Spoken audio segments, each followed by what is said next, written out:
एक ठाकुर जी के परम भक्त थे त्रिपुरदास, बहुत अच्छा चरित्र है उनका। तो त्रिपुरदास जी जो थे, श्रीनाथ जी की गगदल बना के भेजते थे। गगदल जानते हैं? कंबल, सर्दियों में जो ठाकुर जी धारण करते हैं। किसी ने श्रीनाथ जी के दर्शन किए हो, शीतकाल में दर्शन करना, ठाकुर जी का मुखमंडल दिखाई देता, बाकी सब ऐसे पूरे ढके रहते हैं, उसको गगदल बोलते हैं। तो त्रिपुरदास जी जो थे ये बहुत बड़े मंत्री थे, इनके पास मंत्री पद पर थे तो खूब धन आता था। तो ये बढ़िया सोने की जड़ाऊ, चांदी की जड़ाऊ, बढ़िया गगदल भेजते थे ठाकुर जी को। किसी ने जाके बादशाह से शिकायत कर दी, बोले त्रिपुरदास जी आपके खजाने के सारे पैसा लगा के गगदल बना के श्रीनाथ जी को भेज देते हैं। तो बादशाह ने इनको अपनी मंत्री पद से हटा दिया, और जैसे ये मंत्री पद से हटे, कंगाली आ गई, गरीब हो गए। अब इनके पास इतना भी धन नहीं था कि गगदल खरीद के भेज सकें। तो एक लिखने वाली कलम थी इनके पास, वो कलम बेच दी जाकर के, तो उससे 1 रुपया मिला। 1 रुपया से इन्होंने जो वस्त्र खरीदा, बिल्कुल 3rd क्लास वस्त्र खरीदा, 1 रुपए का आया। मन में बड़े दुखी थे, बोले ठाकुर जी मैंने कभी ऐसा वस्त्र आपको भेजा नहीं, लेकिन क्या बताऊं, और कोई मेरे पास चारा नहीं। वो वस्त्र खरीद करके और उस पर प्रेम से हृदय से लगा के उस पर बढ़िया सुंदर कुछ रंग रोगन किया, जो जो उन पर उपस्थित था। थोड़े थोड़े इत्र बचे थे, इत्र लगा दिया और किसी के हाथ मंदिर भिजवा दिए। पहले तो हमेशा खुद जाते थे जब मंत्री थे, लेकिन अब मन में सोचे कि कहीं मैं ऐसी अवस्था में मंदिर गया, गोसाई जी ने अगर मुझे इस अवस्था में देखा तो वे कहीं मुझ पर कृपा करने के लिए धनराशि ना दे दें, इसलिए खुद नहीं गए, किसी के हाथों भिजवा दिया। गगदल नहीं बना पाए थे, चद्दर बनी थी, बस भिजवा दी। और कोई बात नहीं, ठाकुर जी समझेंगे मेरी परिस्थिति।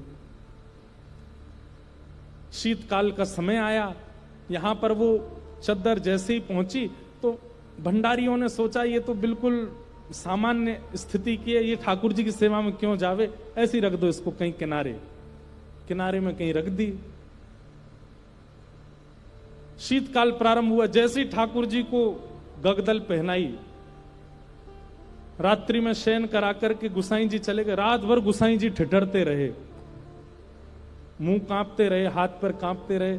सुबह मंगला में जैसे ही दर्शन करने गए तो भीतर जाके जैसे ही ठाकुर जी को उठाया, ठाकुर जी के दांतों की आवाज आ रही थी, cut cut cut cut cut cut जोर से, और ठाकुर जी ठिठुर रहे हैं जोर से। गुसाई जी बोले 5-5 गगदल पहना रखी हैं, फिर भी ठिठुर रहे हैं, अंगीठी जला के लाओ। अंगीठी जला करके ठाकुर जी के आगे हाथ सेक सेक के, कभी हाथ पे लगा मैं, कभी गालों पे लगा मैं, कभी गले पे लगा मैं। ठाकुर जी बोले जाड़ो लग रहा हो, बहुत जोड़ते जाड़ो लग रहा हो मुझे। गुसाई जी बोले जय जय। अंगीठी जला दी, 5-5 गगदल उड़ा दी, और गगदल लेके आओ। महाराज 10-10 गगदल, ठाकुर जी ढक गए पूरे रजाइयों में। 5-5 अंगीठी जला दी और ठाकुर जी हिल रहे हैं जोर से। और केवल नाटक कर रहे हो ऐसा नहीं, स्पर्श करने में बिल्कुल ऐसा लग रहा है जैसे मानो जैसे ठंडे पड़ गए हो ठाकुर जी। गुसाई जी तो इतनी चिंता में आ गए, क्या करें क्या करें क्या करें। अचानक गुसाई जी बोले 10-10 गगदल और 5-5 अंगीठी, फिर भी ठंडक नहीं जा रही, कोई लीला तो नहीं श्याम सुंदर की। ओहो, निश्चित ही किसी भक्त के द्वारा भेंट आई है और वो हमने पधराई नहीं है, इसीलिए ये सब हो रहा है। तुरंत गुसाई जी बोले किसी भक्त की भेंट आई थी क्या? क्या क्या भेंट आई बताओ।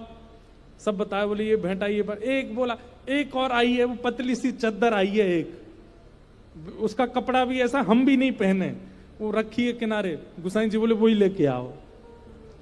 लेकर के आए, सारे 10 के 10 गगदल हटाई, पतली सी बेकार से कपड़ा की वो चद्दर जैसे ही ठाकुर जी को उठाई, ठाकुर जी बोले पसीना आ गए मुंह, तो भैया मेरी सबरे जाड़ो चलो गो। अरे अंगीठी हटाओ, मुंह को बहुत जोर से गर्मी लग रही है। गुसाई जी बोले बलिहारी ठाकुर जी आपकी जय हो, आपको ना तो जाड़ा लगता है, ना भूख लगती है, ना प्यास लगती है, ना गर्मी लगती है। भक्त के द्वारा प्रस्तुत भाव स्वीकार करने के लिए सारे भाव प्रकट कर लेते हो। ऐसे हमारे ठाकुर जी।